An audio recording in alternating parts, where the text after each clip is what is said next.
Tutto pronto per la settima, una CD per cavalli anziani.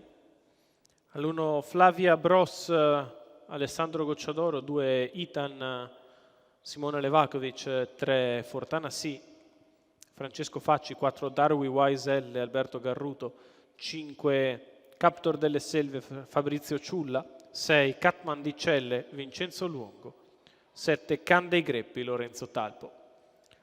Difficoltà per Catman di Celle. Partiti. Flavia Bros prova a contenere Darwi Wise L. Poi Ethan in corda, Can dei Greppi parte bene dalla seconda fila. Quindi ancora Captor delle Selve alla retroguardia, Fortana sì. Si va sulla retta opposta alle tribune con Flavia Bros al comando. All'esterno prova a progredire gradualmente Captor delle Selve, in corda rimane Darwi Wise L, in seconda pariglia Can dei Greppi, poi Ethan, quindi Fortana sì, Catman di Celle che è andato a riprendere il gruppo.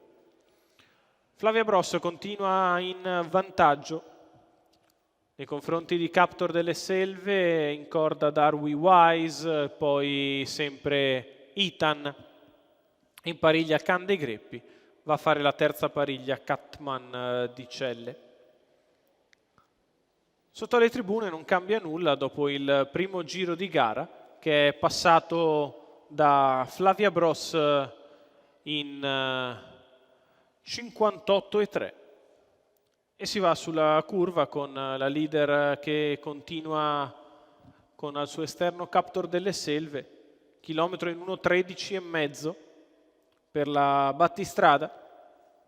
Captor delle Selve sempre lì proteso al suo esterno, Can dei Greppi in pariglia, Catman di Celle in terza pariglia, mentre c'è la mossa dal fondo da parte di Fortana sì, che prova a dare il parziale, intanto scatta Can dei Greppi in mezzo alla pista, Flavia Bros intanto è sempre in vantaggio, quando siamo a metà dell'ultima curva ci prova Can dei Greppi protesa in terza ruota, poi tra i cavalli Catman di Celle che cerca spazio, passa Can dei Greppi sul passo Captor delle Selve, a largo di tutti Catman di Celle insieme a Fortana sì, è passata Can dei Greppi in vantaggio, Can dei Greppi vince nei confronti di Catman di Celle, mentre per il terzo posto probabilmente ancora Fortana sì, 1,13,9 per la vittoria di Can dei Greppi. Lorenzo Talpo Junior in salchi per il training di Enrico Stefani, colori della scuderia Nitto.